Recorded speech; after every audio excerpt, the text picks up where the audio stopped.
Bismillahirrahmanirrahim. Assalamualaikum warahmatullahi wabarakatuh.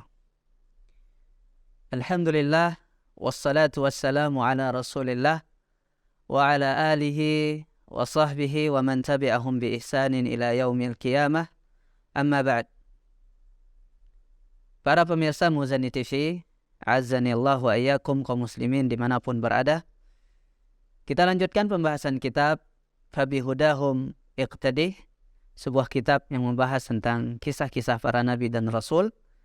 Dan kita masih di muqaddimah pendahuluan, yang mana pada hari ini insyaallah ta'ala kita akan membahas sebuah bab yang sangat penting untuk kita sama-sama pelajari, yaitu bab fawaid dirasah qasasil anbiya.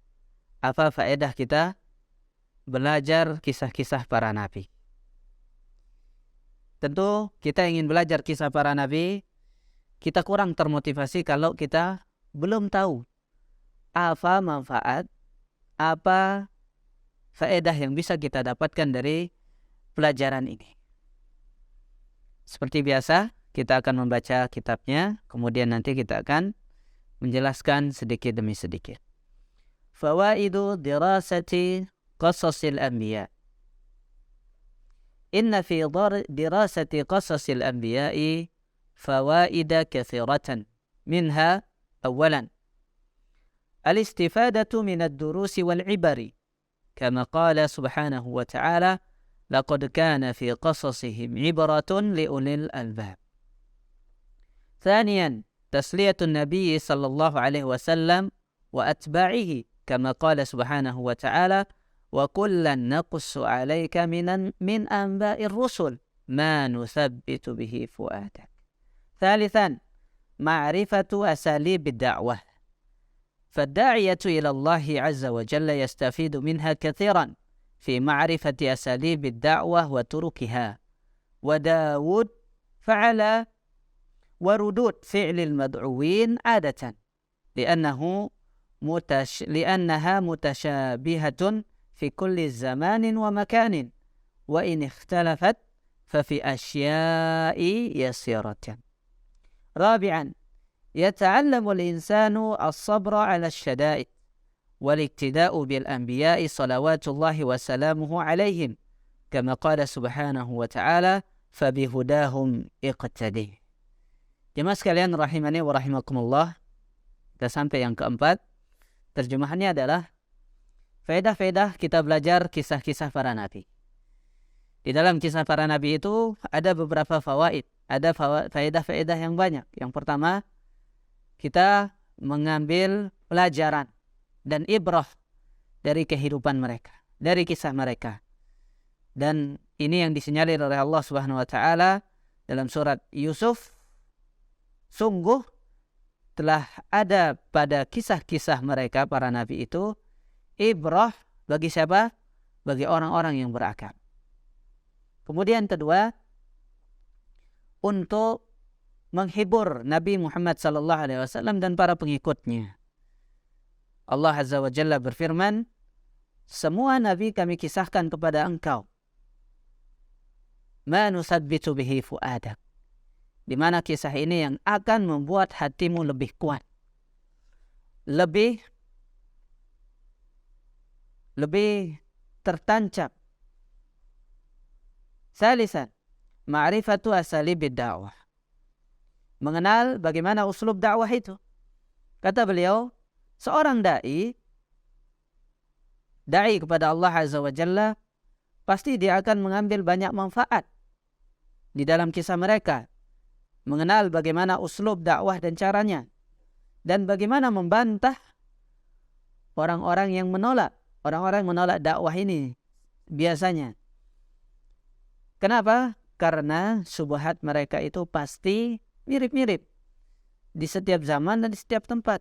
Walaupun ada perbedaan, pasti perbedaannya sangat sedikit sekali.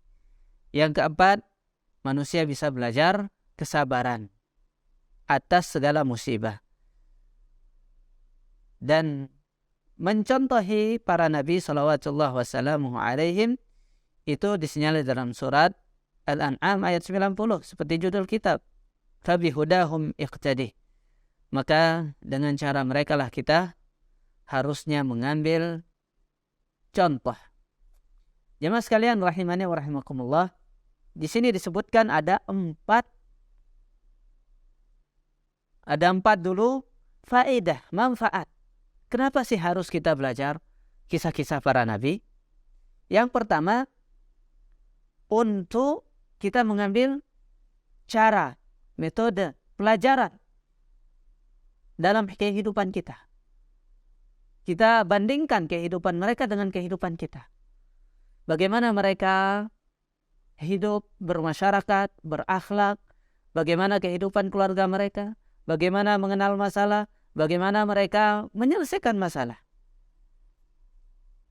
Karena Allah mengatakan sekali lagi, pasti banyak manfaat di dalam kisah mereka. Kita mengambil ibrah, mengambil pelajaran. Dan fungsinya untuk para nabi juga perlu nggak para nabi belajar qasas? Perlu. Karena untuk menguatkan. Artinya apa? Ketika Nabi Muhammad SAW diceritakan kepadanya kisah Musa, kisah Isa, kisah nabi-nabi yang lainnya, dia akan mengatakan, ya, ternyata bukan hanya saya saja yang dibantah, yang ditolak oleh masyarakatnya. Bukan hanya Muhammad saja yang tidak diterima dakwahnya. Ternyata masih banyak nabi-nabi yang lain yang lebih parah, yang ditolak dan bahkan sampai diregaji, dibunuh. Maka itu akan membuat hati kita lebih tenang. Di antara poin penting yang ketiga adalah belajar metode berdakwah itu seperti apa. Supaya kita tidak serampangan berdakwah, mengucapkan sesuatu, bagaimana memahami psikologi orang. Bagaimana mengucapkan kata-kata? Apakah ketika kita baru datang langsung mencela semua perbuatan mereka? Langsung kita katakan ini syirik, ini bid'ah, ini tidak benar, ini seterusnya, yang benar seperti ini, saya saja kalian ikuti dan seterusnya. Tidak. Bagaimana seorang Nabi Ibrahim mendakwahi bapaknya. Dan yang keempat, bagaimana caranya kita supaya bisa kuat menghadapi segala musibah. Kita bisa mengambil pelajaran. Fungsinya untuk Nabi adalah supaya dia menguatkan dirinya, termasuk diri kita juga. Kita kenal metode berdakwah ke masyarakat itu seperti apa, dan tahu cara kita bersabar.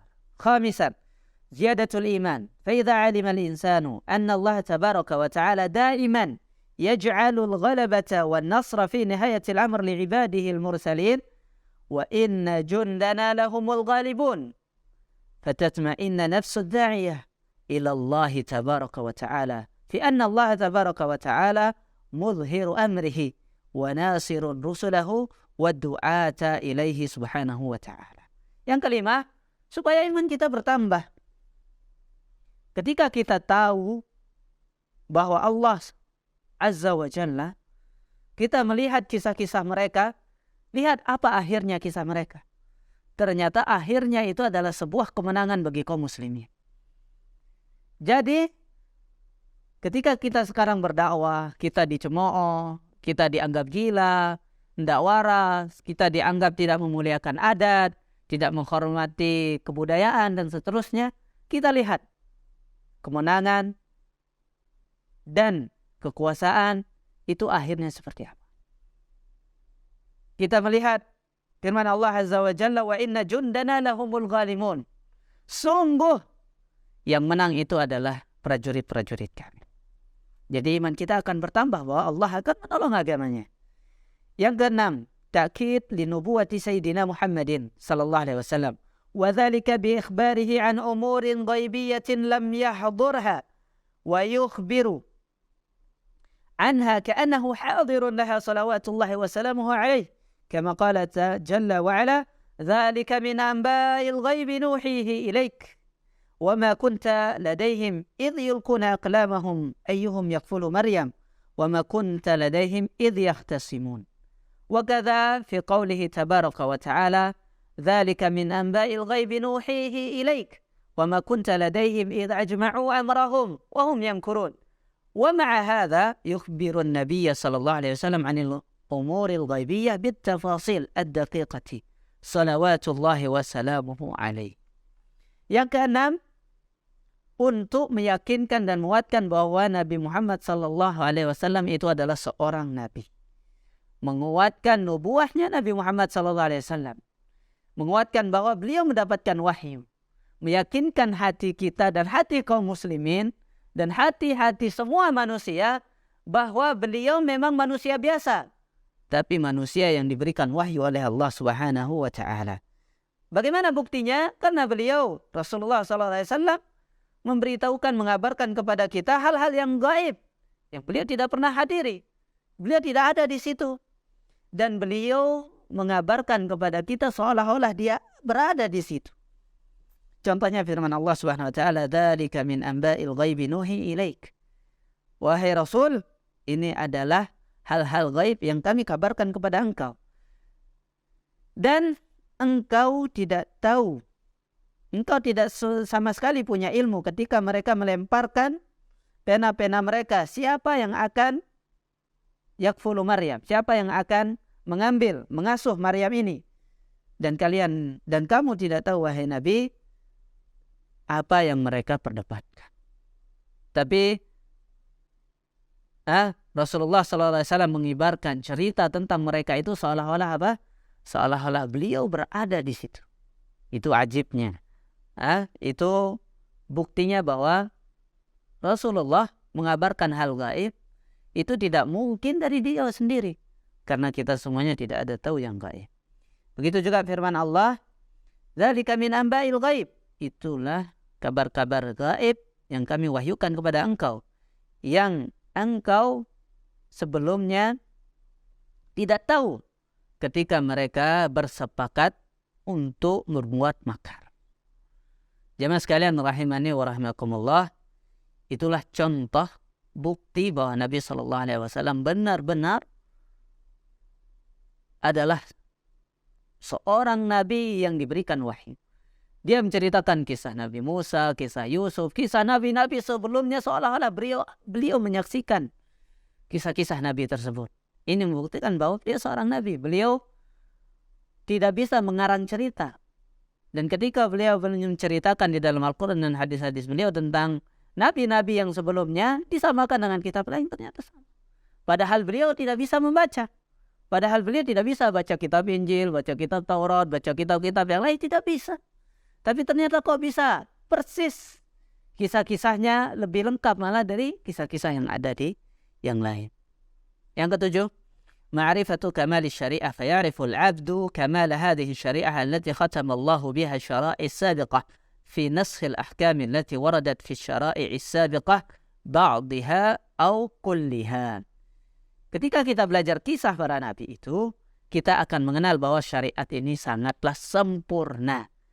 Kita akan mengerti bahwa syariat ini, syariat yang kita pegang ini, syariat Islam itu telah menyempurnakan syariat-syariat sebelumnya. Dan syariat-syariat Nabi sebelumnya itu dinasakh sebagian atau semuanya.